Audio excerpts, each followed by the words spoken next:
أشهد أن لا إله إلا الله وحده لا شريك له وأشهد أن محمدا عبده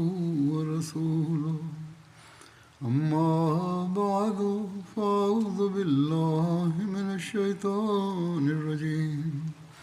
بسم الله الرحمن الرحيم الحمد لله رب العالمين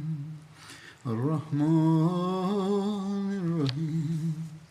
مالك يوم الدين إياك نعبد وإياك نستعين اهدنا الصراط المستقيم صراط الذين أنعمت عليهم غير المغضوب عليهم ولا الضالين. Hazrat Amir al-Mu'minin Mwenyezi Mungu amsaidie sana anasema leo nitazungumzia vita ya Handaki au vita ya Ahzab iliyokuwa imetokea mwaka wa 5 wa Hijria sawa na Februari na Machi mwaka 627. Ndani ya Qur'ani tukufu vita ya Ahzab imetajwa hivi: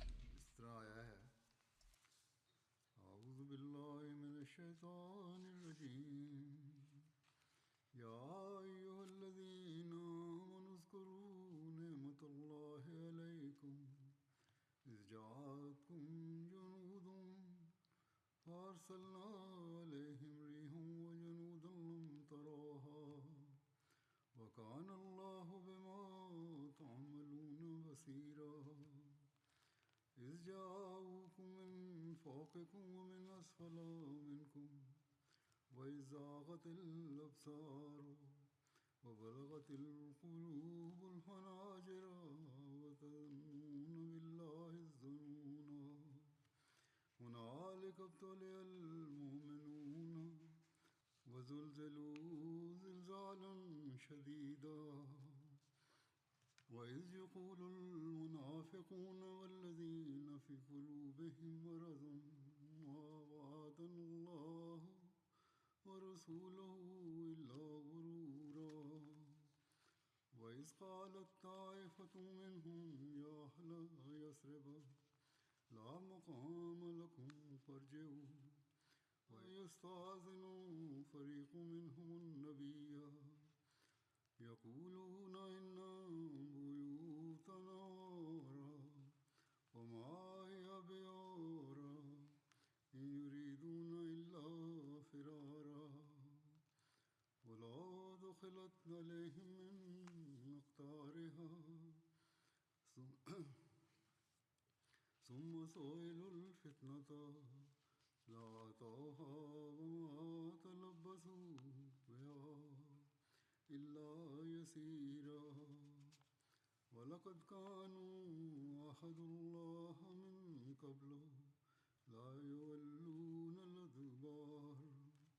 وكان عهد الله مسؤولا قل لن ينفعكم الفرار إن فررتم من الموت أو القتل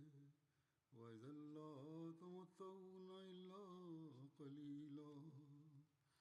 قل من ذا الذي يعصمكم من الله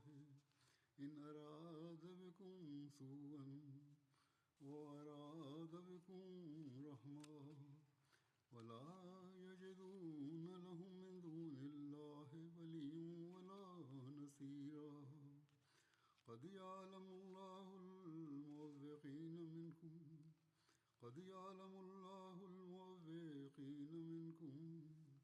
والقائلين لإخوانهم هلم إلينا ولا يأتون البأس إلا قليلا أشهة عليكم وإذا جاء الخوف رأيتهم ينظرون إليك تدور أعينهم الذي يخشى عليه من الموت فإذا ذهب الخوف سلقوكم بألسنة حداد أشهة للخير أولئك لم يؤمنوا فهبط الله أعمالهم وكان ذلك على الله يسيرا يحسبون الأحزاب لم يذهبوا وإن يأتي الأحزاب يودوا لو أنهم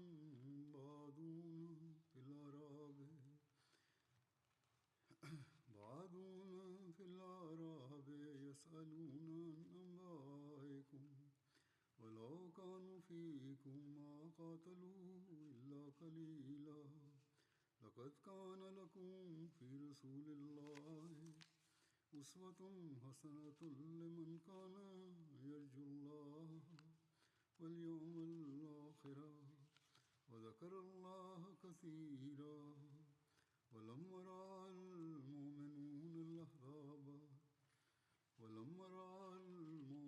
الأحزاب قالوا هذا ما وعدنا الله ورسوله وصدق الله ورسوله وما زادهم إلا إيمانا وتسليما من المؤمنين رجال صدقوا ما عاهدوا الله عليه ومنهم من قضى نحبه ومنهم من ينتظر وما بدلوا تبديلا ليجزي الله الصادقين بصدقهم ويعذب المنافقين إن شاء ويتوب عليهم إن الله كان غفورا رحيما ورد الله الذين كفروا بغيظهم لم ينالوا خيرا وكفى الله المؤمنين القتال وكان الله قويا عزيزا. Tafsiri ya aya hizi ni kama ifuatayo: eni mlioamini, kumbukeni neema za Allah zilizo juu yenu yalipowafikieni majeshi, basi tukawapelekea upepo na majeshi msiyo yaona, na Allah anayaona mnayoyafanya. Walipowajieni kuwashambulieni kutoka juu yenu na kutoka chini yenu, na macho yaliponywea na mioyo ikapanda kooni, nani mkaanza kumzania Allah dhana mbalimbali, hapo waaminio walijaribiwa na wakatetemeshwa kwa tetemesho kali. Na waliposema wanafiki na wale wenye marazi mioyoni mwao, Allah na mtume wake hawakutuahidi ila udanganifu tu. Na taifa moja miongoni mwao liliposema, eni wenyeji wa Yathrib, hapa si mahali pa kukaa nyinyi, basi rudini. Na kundi jingine miongoni mwao likaomba ruhusa kwa mtume kwa kusema, hakika nyumba zetu hazina ulinzi. Lakini hazikuwa bila ulinzi, hawakutaka ila kukimbia tu. Na lau kama yangali ingizwa majeshi juu yao katika pande zote za Madina, kisha wakaombwa kufanya vita juu ya Waislamu, wangeifanya na wasinge likaa humo ila muda kidogo tu. Na kwa yakini walikwisha muahidi Allah hapo kabla ya kwamba hawatageuza migongo, na ahadi ya Allah ni yenye kuulizwa. Sema kukimbia hakutawafaini asilan kama mkiyakimbia mauti au kupigana, na ndipo hamtanufaishwa ila kidogo. Sema ni nani ambaye aweze kuwalindeni na Allah kama yeye awatakieni dhara au kuwatakieni rehema, wala hawatapata mlinzi wala msaidizi kinyume cha Allah. Bila shaka Allah anawajua wale wanaojizuia miongoni mwenu na wawaambiao ndugu zao, njoni kwetu, wala hawafiki kwenye mapigano ila kidogo. Wakiwafanyeni choyo, lakini inapofika hofu utawaona wanakutazama, macho yao yanazunguka zunguka kama yule aliyezimia kwa mauti. Lakini hofu inapoondoka wanawauzini kwa ndimi kali wakifanya choyo juu ya heri. hao hawakuamini. Kwa hiyo allah ameviharibu vitendo vyao, na hayo ni rahisi kwa allah. Wanafikiri makundi haya hayajaondoka, na kama makundi yangekuja tena wangependa laiti wangekaa jangwani kwa mabedui wakiuliza habari zenu, na kama wangalikuwa pamoja nani wasingali pigana ila kidogo tu. bila shaka mnao mfano mwema kwa mtume wa allah, kwa mwenye kumwogopa allah na siku ya mwisho na kumtaja sana allah. na waaminio walipoyaona majeshi walisema, haya ndio aliyotuahidi allah na mtume wake, na allah na mtume wake wamesema kweli. na haikuwazidishia ila imani na utii. wapo watu miongoni mwa waaminio waliotimiza ahadi walioahidiana na allah, hivyo baadhi yao wamekwisha maliza nadhiri zao, na wako miongoni mwao wanaongojea, wala hawakubadilika hata kidogo,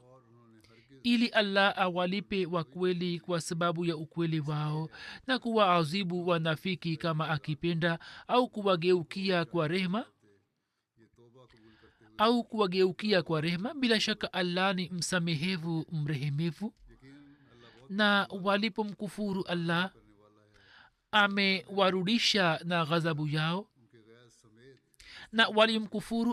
amewarudisha na ghadhabu yao, hawakupata chochote katika kheri, na allah amewatoshea waaminio katika mapigano, na allah ni mwenye uwezo, mwenye ushindi kamili. hii ni tafsiri ya aya hizi za qurani tukufu. sababu ya kutokea kwa vita au vita hii namna ilivyopewa jina hili, vita hii inaitwa vita ya handaki, ambayo kinyume cha utamaduni wa uarabuni, kwa mara ya kwanza waislamu wakichimba handaki walikuwa wamepigana vita, na vita hii inaitwa vita ya ahzab. qurani tukufu imeitaja kwa jina hilo. ahzab ni uwingi wa hizb, ambayo maana yake ni jumuiya au kundi, kwa kuwa katika vita hii makundi mbalimbali kwa kujumuika kwa pamoja yalikuwa yamewashambulia waislamu. hivyo vita hii inaitwa vita ya ahzab. sababu yake inayoelezwa ni kwamba rabiul awal mwaka wa 4 wa hijria, kabila la yahud banu nazir, ambalo kwa sababu ya uasi wao na mpango wao wa kumua mtume sallallahu alaihi wasallam na njama zao, lilikuwa limefukuzwa kutoka watani. na kwa sababu ya uasi wao adhabu yao ilikuwa kali zaidi, lakini juu ya ombi lao na mtume saa salam akiwasamehe na kuwahurumia, aliwapatia adhabu ya kutoka nje na kuacha watani tu. na hivyo kabila hilo likiwa na vifaa vyake likatoka madina na kwenda kupiga kambi na kustawi katika maeneo ya Khaibar. lakini miezi minne tu ilikuwa imepita ambapo kabila hilo likiwa sawa na tabia yake likapanga mpango na njama zidi ya mtume sallallahu alaihi wasallam na islam, na walipanga mpango huo ili waislamu waangamie wote. na sawa na mpango, kiongozi mkuu wa banu nazir huyai bin akhtab, ambaye kwa sababu ya kibri na majivuno na uadui wake zidi ya islam anastahiki kuitwa abu jehel wa yahudi, alienda makka kukutana na viongozi wa makka, na akakutana na abu sufian na viongozi wengine wa quraish, na akawaambia quraish kwamba sisi tu pamoja nani, sisi tuna nia ya kufuta jina la muhammad saa salam na wenzake. tumekujia ili tukiwa pamoja tufunge mkataba zidi ya muhammad na wenzake. washirikina wa makka walikuwa na mpango huo huo, na walikuwa na nia mbaya dhidi ya waislamu na walikuwa wameshafanya mipango yao katika vita vya badr na uhud lakini walikuwa hawakuweza kupata ndoto zao zikitimia lakini ye alipoenda kule abu sufian akimpokea kiongozi huyu na viongozi wengine wa banu nazir akasema kwamba nini mmekuja katika nyumba yenu na sisi tunawapenda watu ambao watusaidie zidi ya muhammad sallallahu alaihi wasallam hivyo baada ya maongezi watu 50 wa quraish na mayahudi hawa kwa kushika pazia ya kaaba tukufu wakaapa viapo kwamba tutasaidiana na tutakuwa pamoja zidi ya muhammad sallallahu alaihi wasallam na tukiwa pamoja tutamwangamiza muhammad na wenzake abu sufian baada ya kuongea na abu sufian na kupanga mpango wenye hatari wa kuishambulia madina na kupanga tarehe msafara huo na ujumbe huu wa banu nazir ulienda kukutana na makabila mengine ya uarabuni ambao pia walikuwa nia ya kuwaangamiza waislam na walikuwa wameshawashambulia mara kadhaa hivyo ujumbe huo ukawafikia banu ghatfan kabila ambalo lilikuwa maarufu katika ujasiri wake katika arab na pia lilikuwa katika mstari wa kwanza dhidi ya waislamu mayahudi wakawapatia mwaliko wa kupigana na mtume saa salam na waislamu na pia wakaahidi kwamba watawapatia tende za khaibar yani mavuno ya mwaka mmoja na pia wakawaambia kwamba watu wa quraish pia ni pamoja nasi banu ghatfan pia wakaahidi pamoja nao na wakawapatia zamana kwamba watawasaidia kwa majeshi 6,000 kisha ujumbe huo wa mayahudi wakaenda kwa banu sulaim ni kabila jingine ambalo pia lilikuwa limeshawashambulia waislamu na lilikuwa limeshindwa kabila hili pia lilipojua habari hiyo wao pia wakaahidi kuwasaidia mayahudi dhidi ya waislamu na pia banu fazara chini ya kiongozi wao uyana wakawa tayari kuwasaidia mayahudi dhidi ya mtume saa salam na uyana pia alimpatia mwaliko kabila banu asad na banu asad chini ya uongozi wa tulaha asdi wakakubali mwaliko wao na banu murra na banu ashja makabila haya yote yakaongeza nguvu ya watu hawa na hayo yote ni makabila ambayo yalikuwa maarufu katika ujasiri na ushujaa wao hazbisa bashir masab akieleza maelezo yake anaandika kwamba quraish wa makka na makabila ya najad ghatfan na sulaim japokuwa nia yao ilikuwa ni kuwaangamiza waislamu na kila siku walikuwa na fikra hiyo hiyo tu ya kuishambulia madina lakini bado walikuwa hawakujumuisha nguvu zao katika medani moja lakini watu wa banu nazir walipofukuzwa kutoka madina kwa sababu ya uasi wao na fitina yao viongozi wao wakisahau huruma walioipata kutoka kwa mtume sallallahu alaihi wasallam walifanya mpango na wakapendekeza kwamba wajumuishe nguvu zote za uarabuni kwa pamoja na wafanye juhudi ya kuifuta na kuangamiza islam na kwa kuwa watu mayahudi walikuwa werevu sana na katika mipango ya namna hiyo walikuwa na umahiri mkubwa hivyo juhudi zao zikafanikiwa na makabila ya uarabuni kwa pamoja wakajitokeza katika medani dhidi ya waislamu katika viongozi wa mayahudi salam bin abi alhaqiq huyai bin akhtab na kinana bin arabi wakachangia mchango mkubwa hivyo watu hawa wenye fitina wakitoka nje ya watani wao yani khaibar wakaenda kuyatembelea maeneo ya hijaz najd na makabila mengine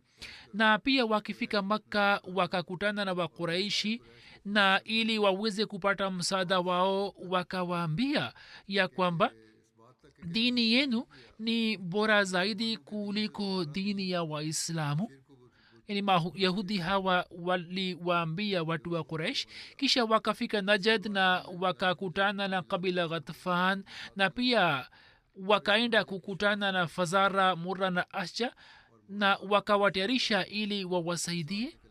kisha kwa sababu ya uchochezi wa quraish na ghatfan makabila ya banu sulaim na banu asad pia wakawa pamoja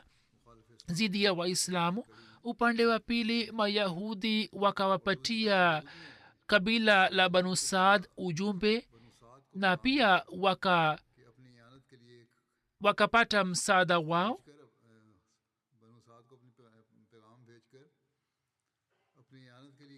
na pamoja na kuungana kwa pamoja makuraish pia wakakutana na watu mbalimbali wa makabila yaliko yakiwazunguka na wakawachukua watu wengi kutoka kwao na kisha baada ya maandalizi makubwa makabila haya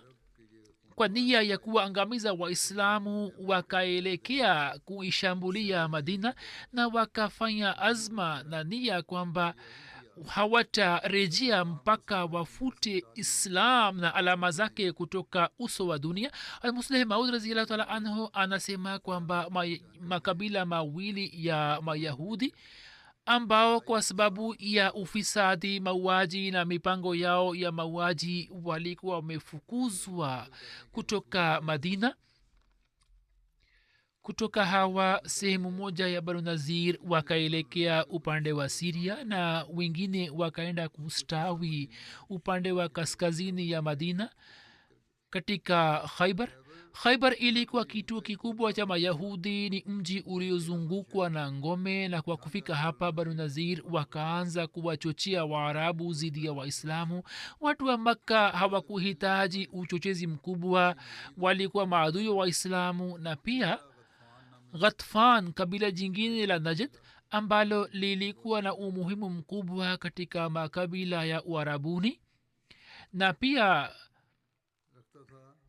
lilikuwa linafanya mpango wa kuwachochea watu wa maka zidi ya waislamu. Sasa mayahudi pamoja na kuwachochea quraish na ghatfan pia wakaenda kuwachochea banu sulaim na banu asad na makabila mengine mawili, na pia banu saad ambalo lilikuwa na uhusiano na mayahudi pia wakawatayarisha ili kutoa msaada kwa makafiri wa maka. Baada ya kufanya maandalizi makubwa, makabila haya ya uarabuni wakaweka msingi wa umoja, na humo walikuwemo watu wa maka vile vile, na pia makabila ya maeneo ya maka na makabila ya najd na makabila yalikuwa yakiishi upande wa kaskazini ya madina na mayahudi vile vile. Watu wa wote kwa pamoja walitayarisha jeshi kubwa ili kuishambulia madina. Quraish na makabila mengine namna walivyotoka na idadi yao, katika maelezo imeandikwa ya kwamba watu wa Quraish wakiwa na jeshi la wanajeshi 4,000 walijitokeza. Abu Sufyan alikuwa anawaongoza na Khalid bin Walid alikuwa anawaongoza wapanda farasi. Wao walikuwa wamefunga bendera katika Darun Nadwa ambaye ilikuwa mahala pa kushauriana pa Quraishi, na Usman bin Talha akaishika bendera hiyo ambaye baadaye alikuwa amesilimu. Wakachukua mafarasi 300 na walikuwa na ngami 1500. Watu 700 wa banu sulaim wakaja kuungana na Quraish, na Sufyan bin Abd Shams alikuwa anawaongoza. Banu Asad walijitokeza chini ya uongozi wa Tulaiha bin Khuwailid, na watu 1000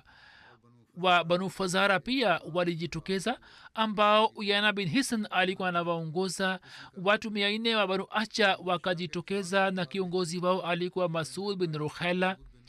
Watu 400 wa banu Murra walitoka na Haris bin Auf Marri alikuwa anawaongoza. Kutoka banu Ghatfan ahadi ilikuwa ni kuwapatia wanajeshi 6,000, na pia upande wa mayahudi kulikuwa na wanajeshi zaidi ya 2,000 ambao walikuwa tayari wakiwa nyuma ya jeshi hilo. Na hivyo makabila mbalimbali yaliyoshiriki katika vita hii idadi yao kwa uchache ilikuwa 10,000, na sawa na baadhi riwaya ilikuwa 24,000. Abu Sufyan bin Harb alikuwa anawaongoza wote, na jeshi hili lilikuwa kubwa sawa na historia ya wakati ule. Bida Bashir Maseb anaandika ya kwamba tunaweza kupiga hisabu kuhusu idadi ya jeshi hili la makafiri kwamba idadi yake iliyoelezwa ni kuanzia 10,000 hadi 15,000 na sawa na baadhi riwaya imesema kwamba walikuwa 24,000. hata kama tukubali 10,000, hata hivyo sawa na zama zile idadi hiyo ilikuwa kubwa sana ambayo ilikuwa haikushiriki katika vita yoyote kabla ya wakati ule. kiongozi mkuu wa jeshi zima alikuwa Abu Sufyan bin Harb, na pia walikuwa na vifaa vya kutosha na silaha za kutosha. hivyo jeshi hili Shawal mwaka wa 5 hijra sawa na Februari na Machi 627 walianza kusogea upande wa Madina. Hazrat Musleh Maud radhiyallahu ta'ala anhu kuhusu hiyo anasema kwamba wanahistoria mbalimbali wamepiga hisabu ya idadi ya jeshi hili kwamba 10,000 hadi 20,000, lakini ni dhahiri kwamba natija ya mjumuiko wa Uarabuni mzima haiwezi kuwa 10,000 tu. kwa yakini hisabu ya 24,000 ni sahihi zaidi, na kama sio hiyo basi jeshi hili lazima idadi yake itakuwa 18,000 hadi 20,000. Madina ilikuwa mji wa kawaida na uamizi huo zidi yake haukuwa uamizi wa kawaida. kwa kujumuisha wanaume wa Madina wakiwemo wazee, vijana na watoto, labda wangeweza kujitokeza watu 3,000 tu, na zidi yake idadi ya maadui ilikuwa ni 20,000 hadi 24,000, na kisha wote walikuwa wanajeshi na walikuwa na uwezo wa kupigana, kwani swali linapoibuka ili kulinda mji likiwa ndani, watoto na wazee pia wanaingia humo, lakini swali linapoibuka ili kwenda mbali basi humo wanaokwepo ni watu madhubuti tu na vijana wenye uwezo. hivyo jambo hili ni la yakini kwamba katika jeshi la makafiri walikwepo watu 20,000 hadi 25,000 na wote walikuwa vijana wanajeshi wenye uzoefu, lakini kwa kujumuisha watu wote wa Madina wakiwemo watoto na walemavu ilikuwa inafikia 3,000 tu. ni dhahiri kwamba kwa kuzingatia mambo hayo, hata kama tuchukue idadi ya jeshi la Madina 3,000, basi idadi ya maadui tutachukua kama ni 40,000, na kama idadi ya maadui tufahamu kwamba ni 20,000, basi watu wa Madina walikuwa 1,500 tu, kwani humo walikuwepo watu waliodhaifu vile vile. kisha makafiri waliendelea kwenda mbele na wakiwa na nia ya kuishambulia Madina, na mtume sasa akapata taarifa yake, na wakati ule mtume akatoa amri kwamba handaki ichimbwe. katika maelezo yake imeandikwa ya kwamba idara ya ujasusi ya mtume sallallahu alaihi wasallam ilikuwa haikughafilika na hali hiyo, na kutoka pande zote habari zilikuwa zinamfikia mtume sallallahu alaihi wasallam. habari za mpango huo wenye hatari wa Makuraish na Mayahud zilifika Madina. mtume sallallahu alaihi wasallam akawajumuisha maswahaba na akawapatia habari ya njama za maadui, na akashauriana nao kwamba wapigane na maadui nje ya Madina au wapigane nao ndani ya Madina. kwa sababu ya jeshi kubwa na kwa kuwa idadi yao ilikuwa ndogo, hivyo wengi wakatoa rai kwamba tukiwa ndani ya Madina tujilinde, hiyo itafaa zaidi. sawa na riwaya kuna habari ya ushauri wa Salman kwamba yeye alikuwa ametoa ushauri wa kuchimba handaki, na alikuwa amesema kwamba ya Rasulullah, sisi katika ardhi ya Faras tulipokuwa tunaogopa kutoka kundi lenye mafarasi, tulikuwa tunachimba handaki mbele yao, na wao walikuwa hawapati uwezo wa kuvuka handaki. rai hii wote wakaipenda, na mtume sallallahu alaihi wasallam akatoa amri au akatoa uamuzi wa kujilinda Madina katika Madina, na akatoa amri ya kuchimba handaki. kutoka baadhi ya vitabu vya sira inaonekana kwamba uamuzi huo wa kuchimba handaki haukutokana na ushauri wa Salman Farsi tu, bali Mwenyezi Mungu alikuwa amemwambia mtume kwa ufunuo, kwani kwa ajili ya Uarabuni njia hiyo ilikuwa mpya kabisa, wao walikuwa hawajui njia hiyo. hivyo imeandikwa ya kwamba Abu Sufyan akiwa na dhana ya nguvu na uwezo, akiwa na jeshi kubwa, alipojitokeza ili kuishambulia Madina, na asipoona kizuizi chochote kutoka watu wa Madina, na asipoona jeshi la Kiislam, yeye japokuwa alikuwa na kibri na majivuno kwamba leo hakuna awezaye kuwasalimisha watu wa madina kutoka mikono yake, alikuwa amesema kwamba nitaiangamiza madina, na asipoona kizuizi chochote kutoka waislamu akazidi katika kibri na majivuno. Lakini alipofika karibu na madina, ghafla akaikuta handaki ikiwa na kilomita 5-6 futi 8-9 kwenda chini na pana. Akashikwa na butwa. handaki hii ilikuwa chini sana na pana mpaka hata kuivuka ilikuwa haiwezekani hata kwa mafarasi. watu hao waliposhindwa kuvuka handaki hii katika hasira na kibri na majivuno, abu sufian akamwindikia barua moja mtume sallallahu alaihi wasallam, na katika barua ile akaandika ya kwamba naapa kwa lat, uzza,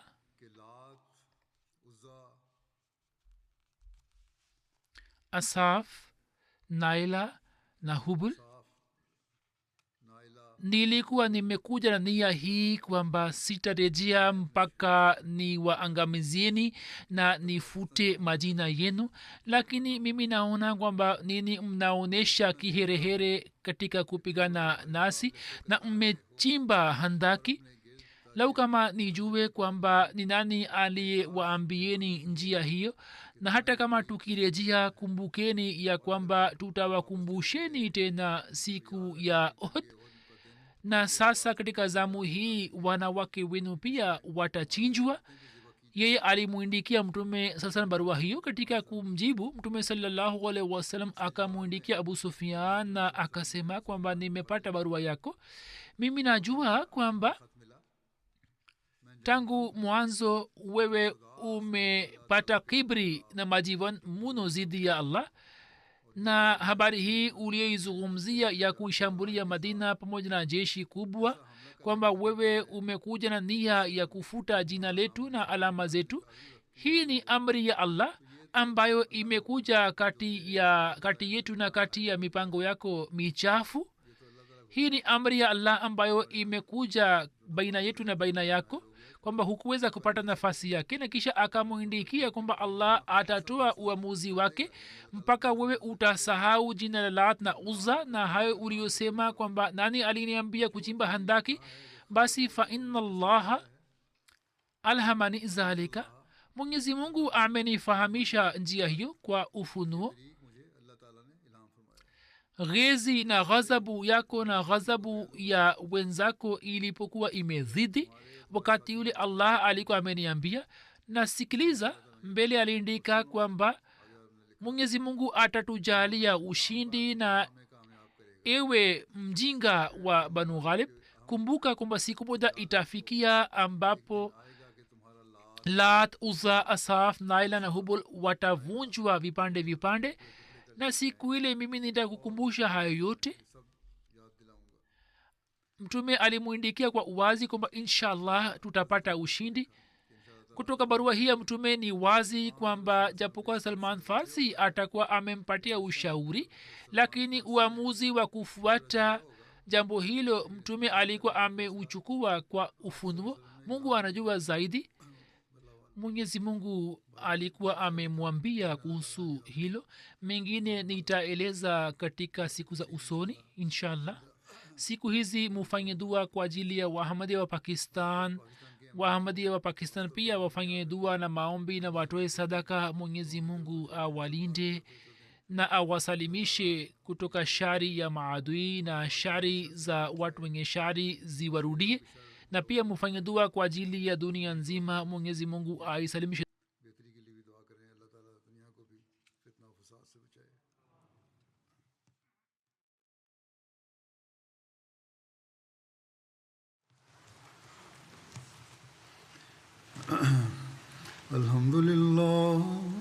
Alhamdulillah nahmaduhu wa nasta'inuhu wa nastaghfiruh wa nu'minu bihi wa natawakkalu alayhi wa na'udhu billahi min shururi anfusina wa min sayyiati a'malina. man yahdihillahu fala mudilla lahu ومن يضلل فلا هادي له ونشهد أن لا إله إلا الله ونشهد أن محمدا عبده ورسوله عباد الله رحمكم الله إن الله يأمر بالعدل والإحسان وإيتاء ذي القربى